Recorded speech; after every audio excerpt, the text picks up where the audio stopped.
Hey everybody, this is Jennifer. I am coming to you with another sales update video. I'm sorry it's been so long, but I was a little under the weather, and the past few days I have been going over the eBay policy updates, which of course on the most part are usually a little disturbing for sellers. One of the things that really took me back was the mandatory free returns to keep your top rated seller status.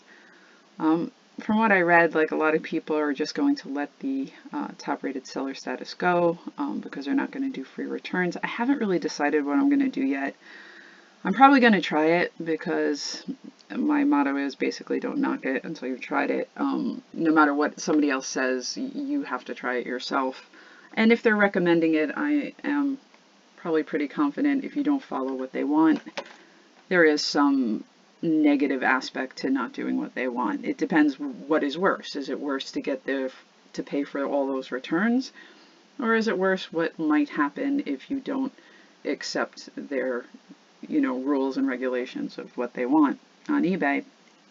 I'm not sure. I do not have the answer. I don't think anyone really has the answer to that. No one's really sure what top-rated seller status does for you as far as exposure from what I see. I don't really know. But what I came to the conclusion of is I'm going to put a lot more time into the other platforms. So say I was doing like 80% of my time on eBay, because definitely eBay has the most rewards for me at this point. I'm probably going to drop that down to 60. I've said it before, I'm on Zazzle, I'm on Amazon Merch, I'm on Poshmark, which it just started on Poshmark, and it's doing very well considering. And I am on Etsy. They are going to get a lot more attention because I'm very uncomfortable with the policy changes every year, normally. I don't think last year was so bad, but normally there's something that makes me kind of gasp. And they're more and more becoming like Amazon. For me, that's a little concerning as well. I mean, the whole format of how it's going to show up is going to look more and more like Amazon, showing all the people that are selling the exact same thing, all in a little cluster, lowest to highest. And like many people have said, that is a great way to have a race to the bottom in prices, because everyone's seeing it all grouped together and everyone's going to try to beat everybody else's price. So I don't know what's going to happen with that. I'm not sure why they're trying to compete with the beast of Amazon. Like, if Amazon is so big, I would, if I were them, I'd want to be uniquely different and do something different so you get all those other people that want something else instead of trying to compete with such a large and successful company. But, they can do what they want. Like I said before, you are in their playground, you're playing in their playground, you're putting all your eggs in their basket, and it's their basket. They can do whatever they want, and you really don't have anything to say about it. So basically just protect yourself. If you can, go to other platforms, start building up basically an insurance plan that if anything ever happens here, you're not left out in the cold, that your business is down 100%, maybe it's only down 50, and you can build up those other platforms until you figure it out. But yeah, it sounds like no one is overly happy about the changes they're making. Also, what kind of concerns me is these product identifiers that they want on everything, and how they're like expanding more and more into different categories where they want these product identifiers. I'm not sure what that means for used clothing, and I'm not sure how you would even find a UPC code for, a 10-year-old pair of jeans. But if anybody knows that, I mean, I know they don't require it at this point, but will they? I mean, I don't know. I don't know. All of this is like a big question mark, and I think that's what makes everyone so nervous.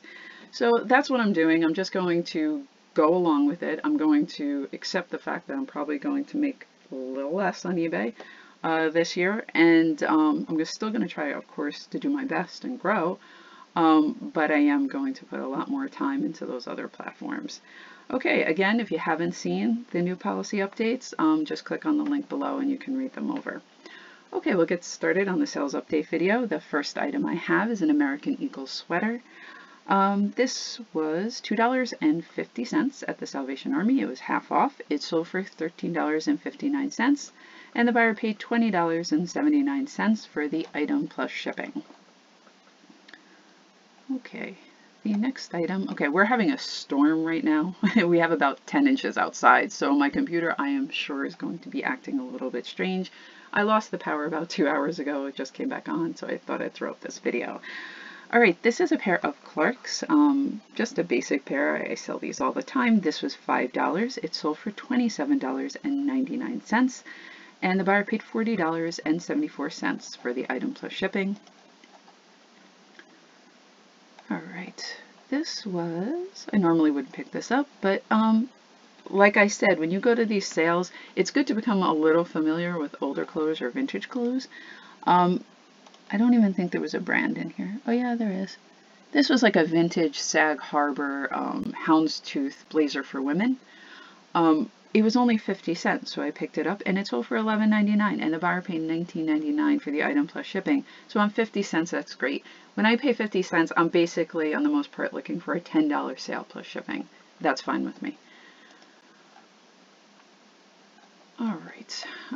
This is a, whoops, sorry. This is a Lauren Ralph Lauren silk sport coat. Unbelievably, this was at the 50-cent sale. And it sold for $31.99, and the buyer paid $43.69 for the item plus shipping. Of course, you know, you can pay probably up to $10. I would probably pay up to $10. Like our blazers here are like $9.50, and if I saw this, I probably would pay for that as well. But that's what it looks like on the inside. Okay, I can't tell you what I paid for this because this was part of a storage unit. I had thrown all the jewelry into boxes because I'm intimidated by jewelry. I don't know whether it's real or whether it's fake unless it's extremely obvious. And obviously this was fairly obvious. I was still a little nervous. I think that's why I left it in the box. I thought, what if this was fake? But I looked at it and I compared it to other ones online, so I went with that it was real. It's a Tiffany & Company heart bracelet, sterling silver.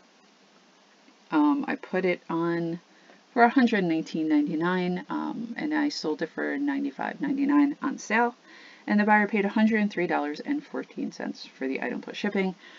Now, you'll hear me say I got stuff from storage units, and you know, it sounds like it's such a great thing because you're seeing the best of things that I've got. And basically all these really good things came from one storage unit. I was very lucky. I got a lot of furniture for my house from this storage unit. That's why I bought it. And there was jewelry boxes that were hidden under stuff, and that doesn't normally happen. You can try to buy storage units. You might be lucky with it, but it really, just so you know, it really is a gamble. I've lost on storage units as well. I don't even do them anymore. But, you know, if you want to, you can try it. Some people are more successful at things than others. I just felt that, you know, it just wasn't worth all the effort. You have to get the stuff out of there right away. And to me, it just wasn't worth it. Okay, this is a Vineyard Vines necktie. Let me show you the tag. Okay, I don't normally find them, but I was pretty lucky finding this. It was only $2.50 at our Goodwill.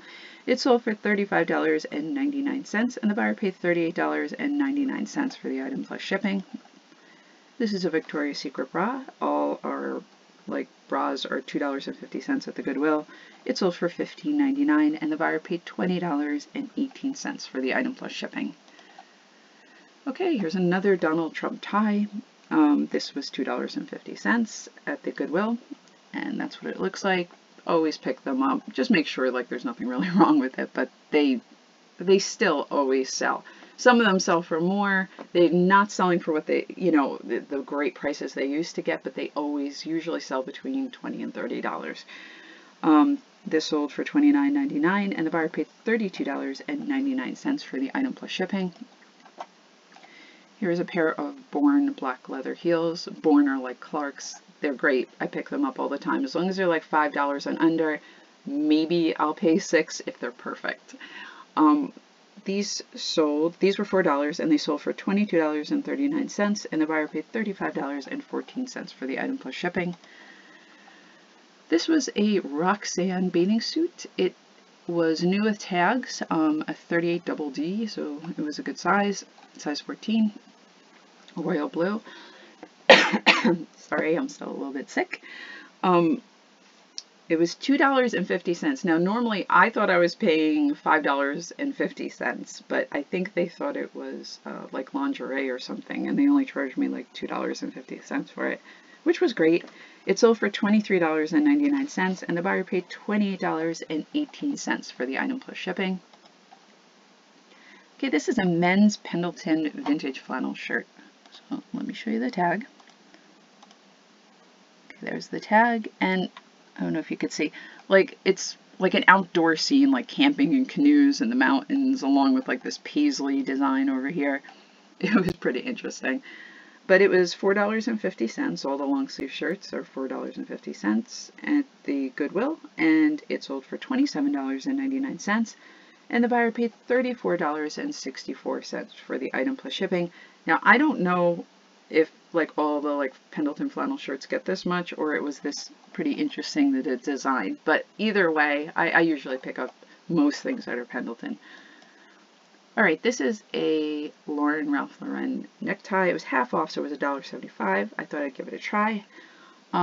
It sold for $9.59, and the buyer paid $12.91 for the item plus shipping. See, I don't mind getting a low profit on ties because ties are pretty easy to list. So it's pretty a quick and easy thing to list. You usually can get, for me, like I said, I usually look at a half hour of time into like clothing. So like basically if I have a blazer, I'm looking at a half hour time into each one. So if I was making $20 each on 2 blazers, I made $40 for that hour.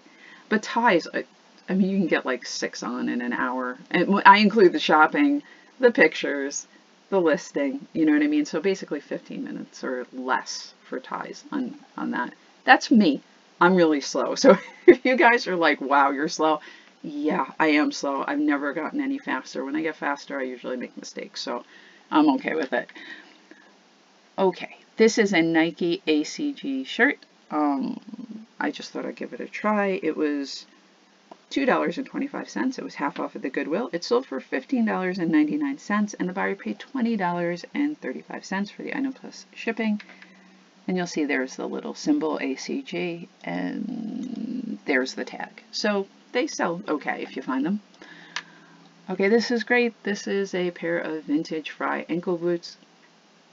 Like I said, when you go into the Goodwill and the Salvation, like sometimes they overprice things like crazy, and then other times they'll take an item like this, and this was thrown out for $4. So picked it up. It was in great condition, as you could see. Like there was really nothing wrong with them. They're like a little smudges, but not really anything to mark it down.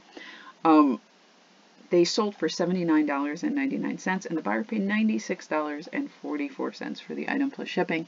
So if you see a pair of Frye boots, there's the tag. Definitely pick them up.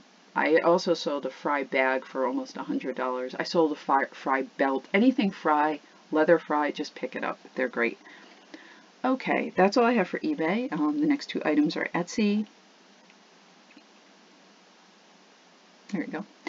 Okay, this is a set of 6 vintage stackable coffee mugs from the 70s. They have these great funky designs. Let's see if I can get a bigger picture for you. So these are great. There's 6 of them. They're all different.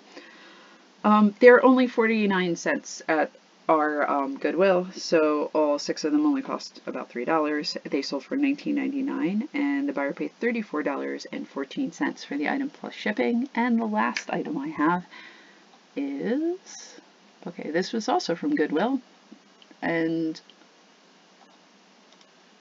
this was $4. It didn't come with a lampshade, but it was this great, like, you know, patriotic bald eagle lamp. I just thought it was great, and I picked it up, and obviously somebody else thought it was great too. They paid $44.99, and with shipping, and plus the item, they paid $56.14 for this item. So if you see anything that's like patriotic and vintage and has a bald eagle on it, it could be worth some money. And if it's cheap enough, you got to look at it this way. Even if you sold it for $10, you're not losing anything. But the potential for you to get a lot more is there. Okay, that's all I have for today. I hope you enjoyed the video and your sales are going great, and I will see you next time.